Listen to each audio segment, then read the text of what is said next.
Our third story. Now, the uneasy calm in the main opposition camp, the People's Democratic Party, PDP, is far from being resolved. Rivers State Chief Executive Nyesom Wike opened up on events that led to the emergence of Atiku Abubakar as the PDP presidential flag bearer.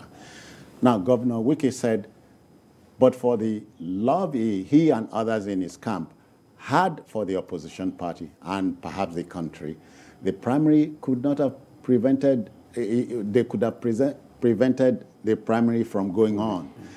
The governor revealed that the odious role played by the party's national chairman, Iyorchia Ayu, at the primary was detrimental to the other aspirants in the emergence of Atiku. Now, could Governor Wike still be hurting? Shall we hear from him first? We started selling funds. How can you start selling funds when we have not discussed the issue of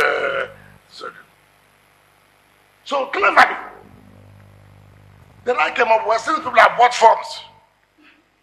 There's no need to soon. I mean, at this level of our life. I mean, my mother used to say that, look, in her fact, she did not go to school, but she hears shut up. That one. You don't need to go to school to know that somebody says shut up. When I see fraud, when I see manipulation, and I say, look, this thing will put us into crisis. It's okay, let's go in for the campaign. Some of us came out to say we are going to run. Now, we went for the campaign. We campaigned. Seriously. Seriously, we campaigned. Meetings upon meetings upon meetings upon meetings upon meetings. A whole national chairman threatened some of the presidential aspirants at that time that if Wike wins, he was going to resign. In fact, he was calling aspirants to withdraw for Atiku Abubakar. Bala Muhammad is there. Saraki is there. Tambawa is there. Meetings and meetings and meetings were called upon. You must withdraw. If not, we will lose. Wike will win. So it took ground. This is a national chairman of a party who is supposed to be the chief umpire. This was before the primaries. Yes. Even if the grant of the primary, that was why we started the primary very, very late. So, but even in the campaign, in the committee of the convention, when we met in Benue Governor's Lodge with the National Working Committee, I raised it as national chairman. These people as chairman of these committees are all known supporters of Atiku Abubakar. He swore, oh no, he was going to I said, look, just to let you know that if we don't want this convention, we would have gone to court. But we don't want the party to be in crisis. Therefore, do the right thing. So at the end of the day, all of us will be happy that the party has done a good convention and the winner has emerged with that rank. We are opposition party. We are not in the ruling party.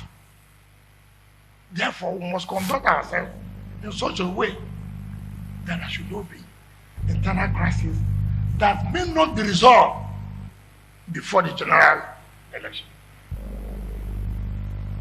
There was nothing Ayu didn't do. Manipulation of delegates list, litigations of there was nothing he didn't do. And unfortunately today, the numbers were not adding up. There's nothing they didn't do to make sure that Wike did not emerge. Dr. Some years ago in journalism class, you were taught to know that every story is like a coin. Yeah. Has three sides. Mm-hmm. This side, that side, and the edge is another side. Yeah, that edge hardly stands. Mm-hmm. So there are two more sides to this story. But we have taken Governor Wike's side. Do you think is genuinely hurting? Well, he is, really, and for good reasons. what he has done today in other climes has decided the outcome of the election in 2023. Because he has told us very clearly that his party is not reliable, it's not dependable. That the characters in there, including the presidential candidate and the national chairman, are not people to trust with the running of the country, because they are not people who are straightforward. They make you a promise, and then they back down. Perhaps that is what we are suffering with the ASU, which we discussed earlier on, because it was a PDP government that handed over the agreement signed with ASU to this government led by the All Progressive Congress. But looking at what he has said, because a lot of people will want to base politics purely on the law. Whereas we always forget that there is a huge place for sentiment, especially tribal and ethnic sentiments in politics. And religious. And religion too. But even taking alone just the ethnic sentiments, Wike has a point. You cannot define that based strictly on law. Because you are telling me, like he has said, that in our party, we from the South, that is quoting, placing him as if I'm the one, can't have a say. If this party has been running on a structured template since 1999 when it came into being, then this year, even if you need to change that template, all of you must sit together and agree on it. There was something very instructive that the former Deputy National Chairman, Chief Olabode George, said. He said the error that led to all of this came when the committee that was saddled with the sharing of positions for the 2023 election sat, because they never envisaged that they will come to a time where they are going to throw open the presidential ticket. It's always been, it's the turn of the South, it's the son of the North.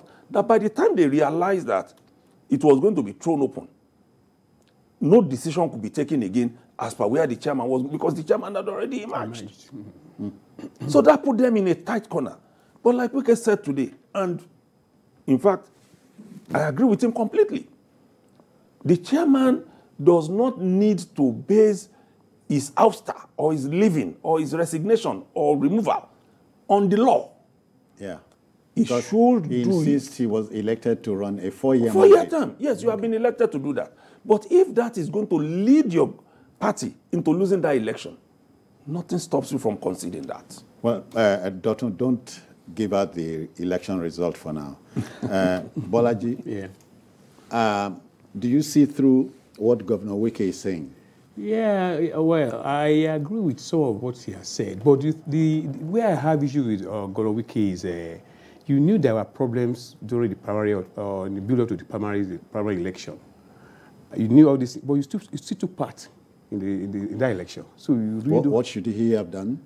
He could have come out and said, this is what we have. This is a problem we are having. We have to resolve this problem before we do this thing. But he said because he didn't want any problem in the party, that's why he allowed the thing to go. But what is that? What is he doing now? You remember, you remember in the past, the party was to have held the convention somewhere, and he insisted bring it to Port Harcourt. This statement that my group, my friends, or my followers never want. If my followers wanted to derange the primary, we could have done so. Yeah. You want to factor that into what That's what I'm saying? that if they could have done it, it could have stopped the primary by sheer argument, by sheer making noise and all those things. But he never did. He still went ahead to take part in the primary election. And apart from that, he said he didn't want to stop that primary election because he didn't want any problem in the party. What is he doing now? He's creating more problem for that party as it is. And apart from that, he said Ayu was calling people this and that. In politics, it happens. It does happen. That's what's called consensus. You call different candidates. Look, please withdraw. Let's have one particular person. So that, you know, we save costs. And it is done all the time. I've been there. I've been part of it. So I know that they do that. They call you, please step down, so that we have a common plan. You know, so it has consensus. So it's not a big deal that the man was calling people that they should withdraw. You know, but the problem is that if they are saying Ayu has a problem, and that the argument that he has a 4-year mandate, you see, they should forget about it. Because I remember when this same PDP, when Obasanjo was president, it was after he had a meal of Panayam with Audu, that the man was told to go and resign. So they didn't look at the letter to sign. Exactly. So that's because they have a president. Exactly. They had a president at that time, but now they don't. So what should be is for... Had the president means they were in power. They were in power, yeah. And the president could step on you. And we know Baba's weight. Okay. Even share weight. I mean, physically, we know his weight. Yeah. If he steps on you, then you are in trouble. So now they don't have a president. So morality should come into play here. Let's leave the law. Yeah. Let's leave the law, sir. Doctor, quickly, excuses. You know, in a country where we have a groundswell of mutual mistrust and distrust and so on, do you think internal democracy is very difficult to have at the party level, political party level? Certainly. It's difficult. Okay. It's difficult because parties are no longer based on one man, one vote. Your contribution should not be more than mine in a party because it's a party. It's a group. But now we hear founder or sponsor of a party. Wike is a sponsor. Sorry, a call is coming from London, and the caller is Ade. Ade, welcome. Good evening to you. Yes, Mr. Citizen, good evening, sir. I greet you. Yes. What I want to say, somebody calling earlier, I can't remember the name. He said journalists should be professional. That is key. All of us watching here from England, we're about 7 watching now. Mr. Bolaji should be a professional journalist.